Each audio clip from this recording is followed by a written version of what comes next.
Easy people, back again with part two. Like I say, I'm going to keep these short, so it's exactly what I do, but it'll just be bit by bit. So I'll try to keep them underneath 10 minutes. So I'll kind of do little bits, and I'll just build up this song. I'm not in really a rush, I guess.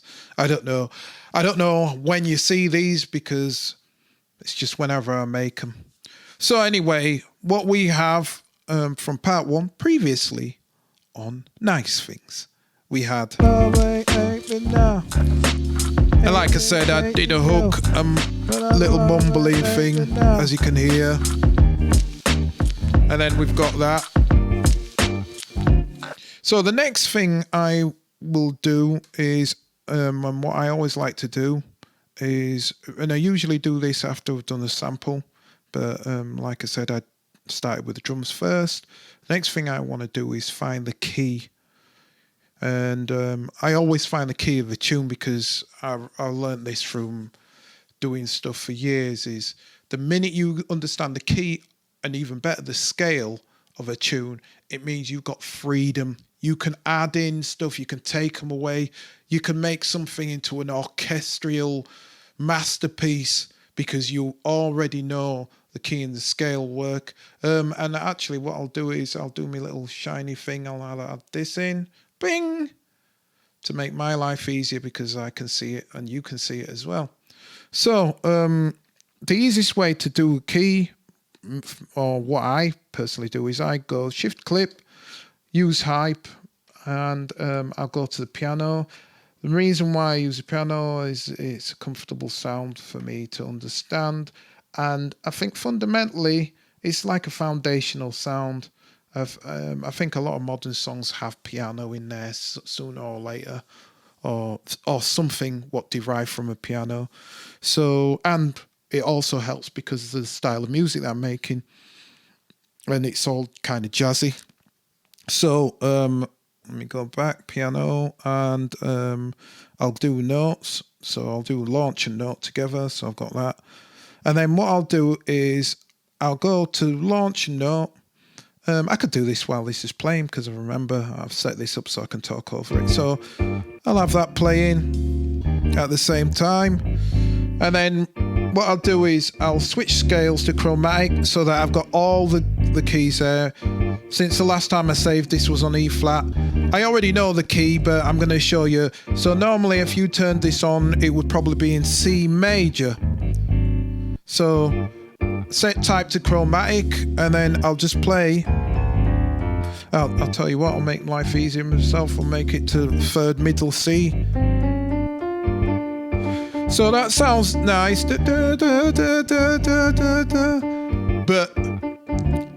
I know that might not be the key, so let me keep going. That sounded all right. That's the key, but let's see. So it's not that. It's not that. That sounds groovy, but that does not sound like the root note, the main note. That is the one. So all I have to do, and now again I'm pretending I don't know what this is. All I have to do is make this sound like that. So then I go like that, and I keep moving until I hear it again. So now I know the key of this tune is G. So let's see. So is it G major or is it G minor or anything else? But to make life easier, just use major and minor. If you're somebody who knows how to play and all that lot, then I guess this part is absolutely pointless to you because you already know that. You can do that backwards, forwards and whatever, and backflips. But anyway, for us simple normal human beings, what I'll do is I can say, is it major or minor? And the easiest way to do this is just play. Does that feel right?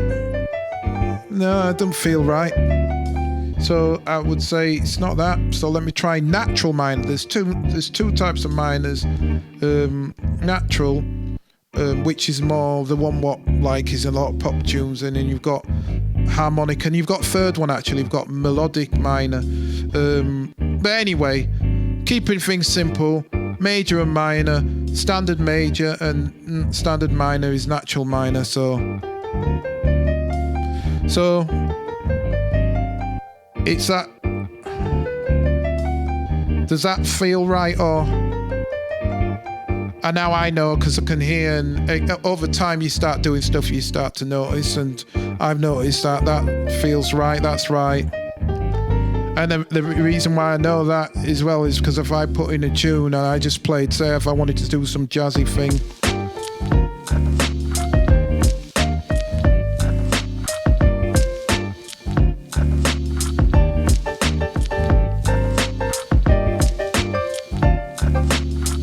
and stuff like that. Obviously, there's things what I call bummy notes, because there's 7, 1, 2, 3, 4, 5, 6, 7. There's 7 notes there, and if you want to make it easier, use pentatonic, where there's only 5 notes, and minor, pentatonic minor. And what you'll tend to find is you're kind of missing the slightly more exotic bummy notes, which makes it easier to get grooves like this. And I'm guessing here, but it'll be.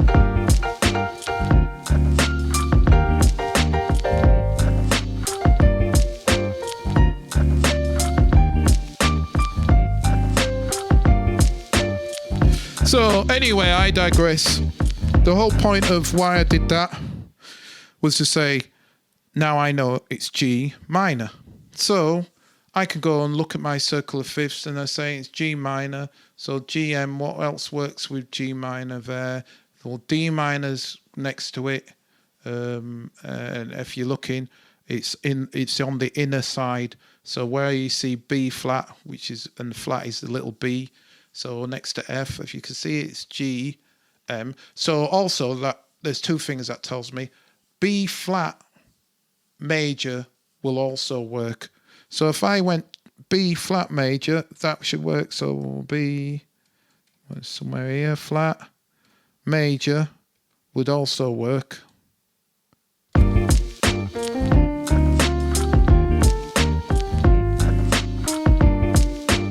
So yeah, obviously I know that works, and I can keep that in mind. So what I actually did was, I think I mentioned this before, I kind of did a rough outlay of what I was going to do as a tune in an alpha version, but I can't reload the alpha version, so I had to recreate it again. So what I found 2 samples that I liked.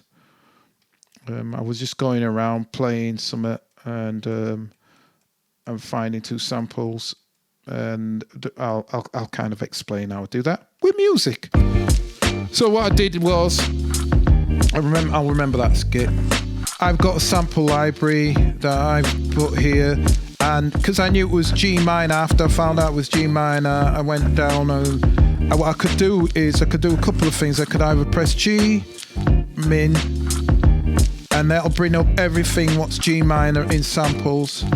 Or if I do it that way, it's going to bring up all G minor folders and everything. And then I can go through things and go, yeah. So if I was wanting to make this like a busy tune, I could have all these samples and all of this coming in, and there's strings. But like I said to you, the more you put in, the more musical it gets, the less tough it is. Again, in my personal opinion.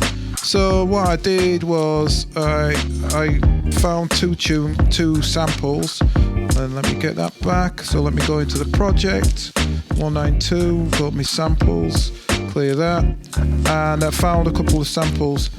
So the way I want to work with these samples, and best way is by creating a empty drum thing, and then I'll select one part and I'll load that up. So that's one thing, one piano that I'm doing in, and I had another piano there, so I'm going to load that one in as well.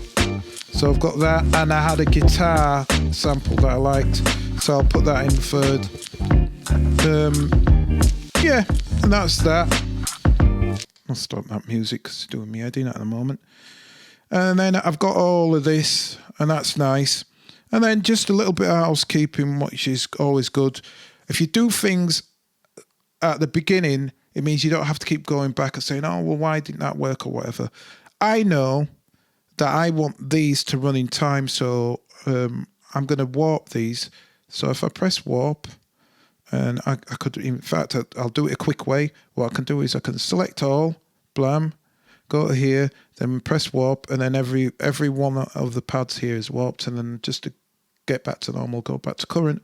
So each one of these is warped. So if I just was mad lazy and I didn't want to chop up this sample loop that I've got, I could just do that. Then you can see that's on in time, and it's like, yeah, that's groovy. So that's sweet. But I know I want to do more than that, so I'm going to slice it up. I've kind of showed this before on other stuff, but I'll come here and I go into chop. I'll bring up that. I've got all that there. I go regions, and that's going to slice it up. That's fine for me. But if I wanted to, say if I wanted to manually chop that, I would do regions first. The reason why I'm just doing regions is this is already in time. I know this is how many bars it is. Let me go back again. Sample, shift clip. So I already know this is 2 bars. So I don't have to faff around with it. I know it's going to lock in. So every little piece of that 16 bits is going to be a division of 16 in it. It's not a tick. I can't remember it. I think it's half of a beat. Whatever. Right, so then all I have to do, I've got that there. I'm going to do a couple of things, make my life easy already. I'm going to put this into a mute group. So that's going to be in a mute group. So it means whenever I copy this across, it's already in a mute group. And then I'm going to just change that to slice. So I didn't have to convert to slice because it already is. So now I can play this and then play the tune, and any bits of the sample that I like, I'm going to have, what I'll do is I'll copy that a couple of times for 4. I'll do maybe 4, see how we go from there. So that's all right, but maybe not. Maybe, but I don't know.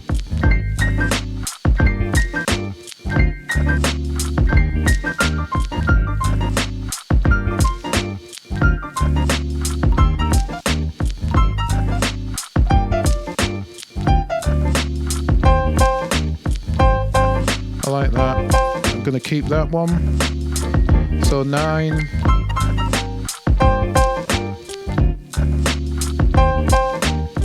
So it's too loud for me.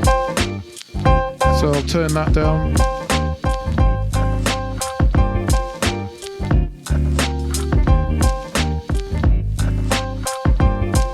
So that's it. Just want them, because I'm going to have these randomly come in bits.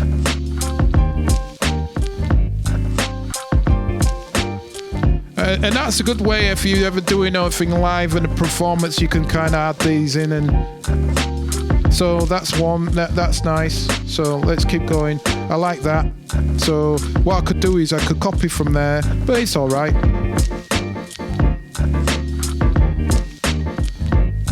No.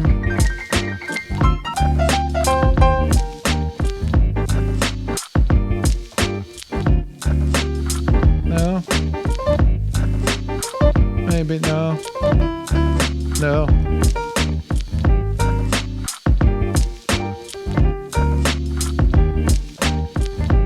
Maybe. The thing is, I don't want to get too biddy on this, because if I do, it's gonna.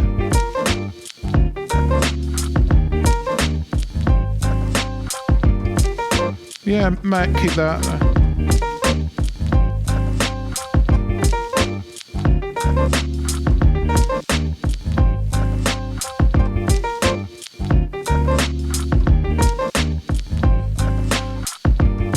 So that's a little late. So what I'm going to do there, have I gone too long? Oh, good Lord, I've gone 15 minutes, right? Right, I'll show you this quickly. What I'm going to do is I'm going to switch off the link slices because I like that, but it's kind of doing that delay, and I don't want it to delay. I want to kind of just go ba-da-ba, ba-da-ba. So what I'll do is I'll move that in, and that shouldn't affect the other slices, hopefully. Yeah. So now I've got no. Wait, but da-da-da, da-da-da-da-da. No, but da-da-da. That's it. Wait, do you know what? I'm going to give myself that gap thing, so that's it.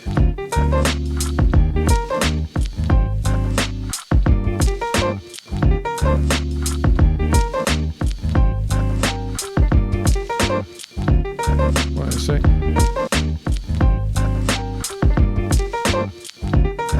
Still, that's a bit. All right.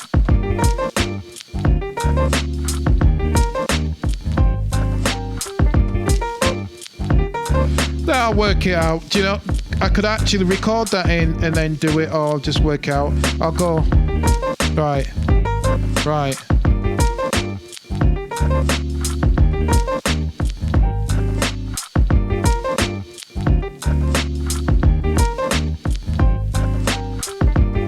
That's it.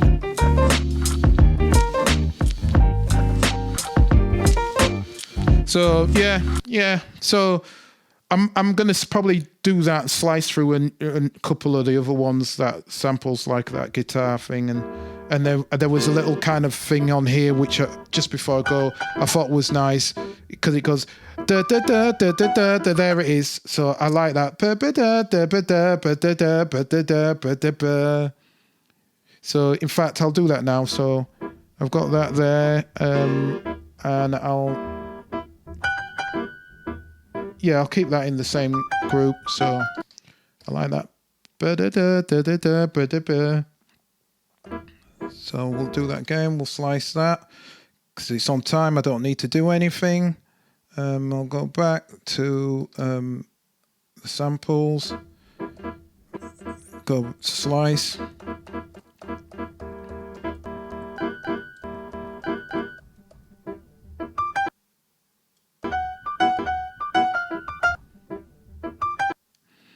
Well, we'll see about that. So copy that 4 times.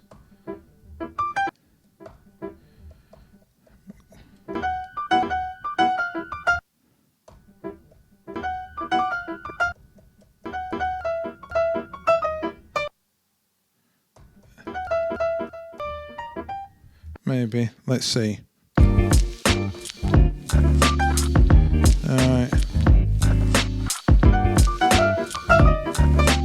I can hear it. Maybe I might have to do that as a full thing. So I'll go to here. I'm already taking too long, but let's go back to pad and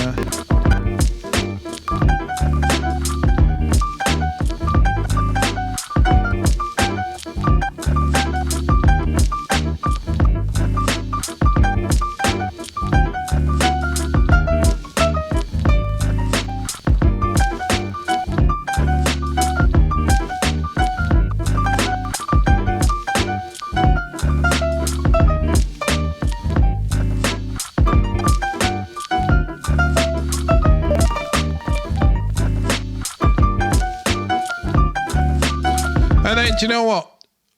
If it gets too much hectic, I sometimes say, do you know what? I might just play that. Bling, bling, bling, bling, bling. I don't know. It seemed good at the time. I'm unsure about it. But the greatest thing about this is I don't have to worry if it's not quite right. I can just do it again. So it doesn't really matter. It's not a big deal. So I'll leave that. That was longer than what I wanted it to be, but that's what I'm going to do. So you probably see me chop that up, and next time I'll do something, I'll probably have all the pieces that I want, and there's not going to be that many pieces, and then we'll probably go on arrangement. I don't know. We'll see. All right then. Until then, take care, stay safe, and as always, peace.